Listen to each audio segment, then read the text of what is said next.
Soy Margarita Zavala, soy mexicana. Nací en una familia de clase media. Soy la quinta de 7. Así es que desde un principio aprendí a vivir lo que era compartir, lo que era bien común.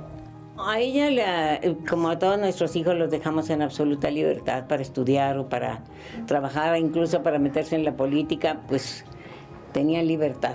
De mis padres recibí sobre todo una vida de congruencia, un gran ejemplo. Que hablaban de honestidad y eran honestos, que hablaban de trabajo y trabajaban. En el sentido de la vida, en el sentido de tu comunidad, de amar al prójimo. Que íbamos cada año a trabajar con los indígenas. A mí me encantaba cuando llegaban a las 8 de la mañana y decían, vengo por mi piona. Y su piona eran las alumnas de la escuela que iban para allá a trabajar con ellos de sol a sol. Llegaba Margarita muy cansada con todas sus compañeras, pero felices de haber servido, de haber trabajado. La Libre fue un excelente estudiante, de primeros premios y primeros lugares a toda hora. Estuvimos en el mismo salón y desde ahí mi admiración por Margarita pues fue creciendo, ¿no? Algo que ella tenía es un sentido de disciplina, creo que viene mucho de su familia. Margarita siempre fue muy dedicada en el estudio y de los mejores promedios que tuvo la generación. Ella sacó de promedio toda la carrera en esta escuela 9.7 y para sacar ese alto promedio en esta escuela es excepcional.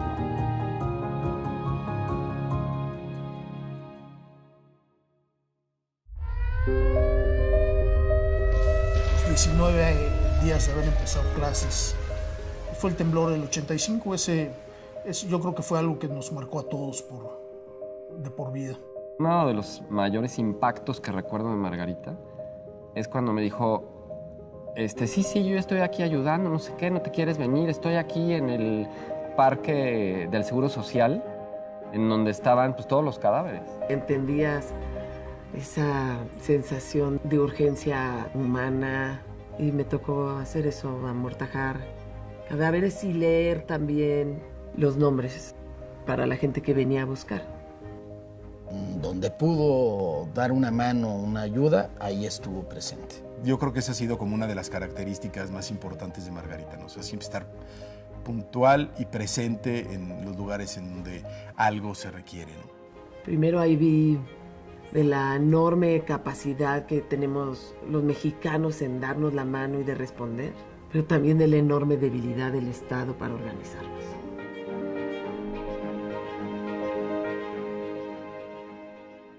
No había cumplido los 16 cuando andaba ya con la inquietud de qué eran los partidos y qué a cuáles. Y cuando estuvo en el PAN me dijo, pues me gustó el de ustedes.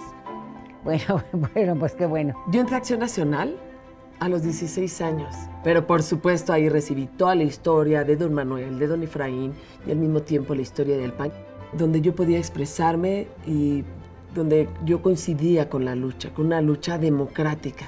Y era ávida de conocimiento de todo lo que tuviera que ver con la política, con el partido y sobre todo con el tema de las mujeres.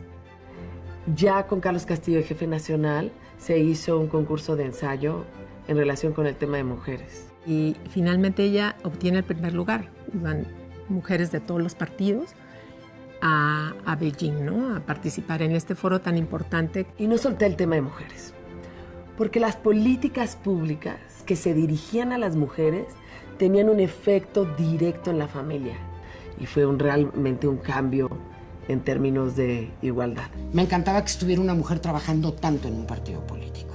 En ese sentido, Margarita destacaba sobre las demás. Ella después es asambleísta por 3 años aquí en la Asamblea del DF. Era el momento en que estábamos aprobando la ley para la formación del Instituto Nacional de las Mujeres. Muchas veces nos reunimos las dos a revisar la iniciativa de ley que íbamos a presentar. Tuvo que llegar el año 2000 para que Vicente Fox pudiéramos con él aprobar la iniciativa de la creación del Instituto Nacional de las Mujeres. Pero su ley tiene todo el espíritu de Margarita. Que en mi estado somos 570 municipios, 417 bajo el sistema de usos y costumbres. Más de 100 de ellas las mujeres todavía no pueden ejercer su libertad. No era el votar y ser votadas. La lucha se había convertido ya de que las mujeres fuesen visibles desde su entorno de su familia, desde su entorno de su comunidad. Fuimos a la explanada municipal y fue la primera vez que un grupo de mujeres pudimos entrar al palacio de nuestro pueblo a través de ella.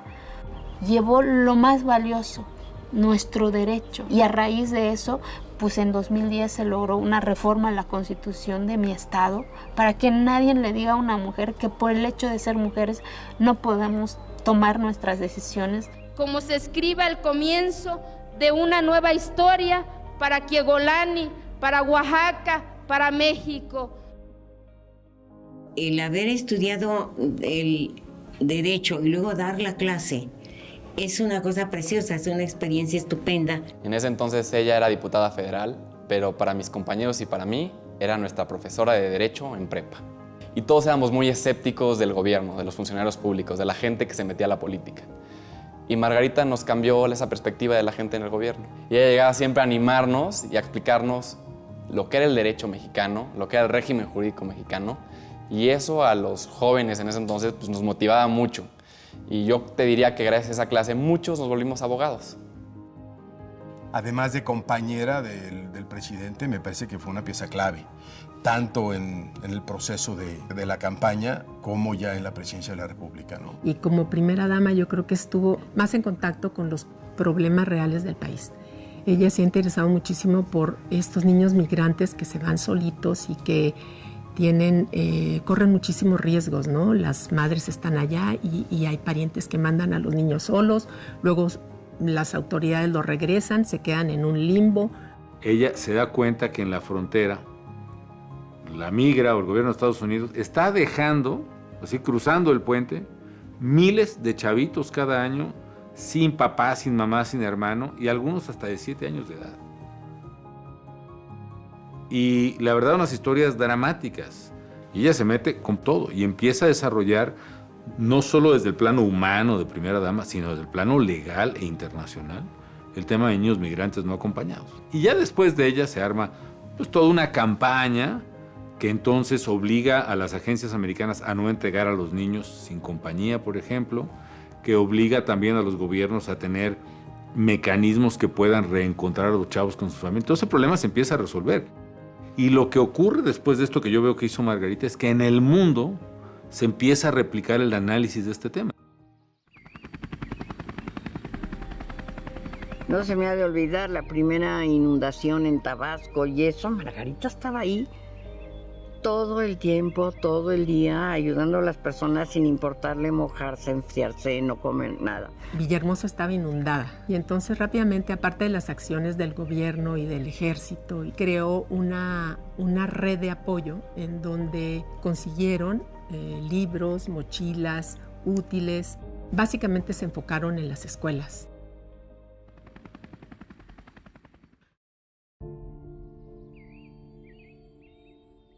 Y cuando tú llegas al deporte adaptado, por triste que parezca, no tienes ningún apoyo. Había muchas injusticias. Eran pocos los que tenían estudios, eran muchos a los que se les pisoteaban sus derechos, como si nos estuvieran haciendo un favor por entrar al círculo del deporte adaptado. Y fue increíble, cuando estuve en Los Pinos, ver que la persona que nos recibió era nada más y nada menos que la propia licenciada Margarita Zavala. Le llevamos todos los documentos y a los 8 días o 10 días citó a todos los organismos que tienen que ver con grupos vulnerables en CONADE. Se creó el primer fideicomiso que cubre las necesidades, viajes, uniformes y becas que tenemos también los deportistas paralímpicos. Otra de las cosas muy importantes fue la ley de inclusión para las personas con discapacidad. Y gracias a ella, hoy existe esa ley de inclusión. La política es un camino para servir a los demás, para generar bienes públicos. Y tiene que hacerse con honestidad, tiene que hacerse con compromiso y por supuesto como presupuesto fundamental, pues con amor a la patria. Y ese elemento de dignidad en la política lo tenemos que poner otra vez en la mesa, porque es la que nos permite hablar de libertades, hablar de instituciones fuertes, hablar de política pública, hablar de desarrollo. El bien común no se hace a base de despensas, pero no se hace a base de mantener la pobreza para asistirla, se hace a base de sacar de la pobreza al otro. Y Carlos Castillo nos lo recordaba muchas veces. Si nosotros tenemos que ponerle a México no solo el corazón patriótico que nos mueve a ser solidarios, a ser generosos, a darnos la mano, a luchar por los demás, a invertir nuestro tiempo.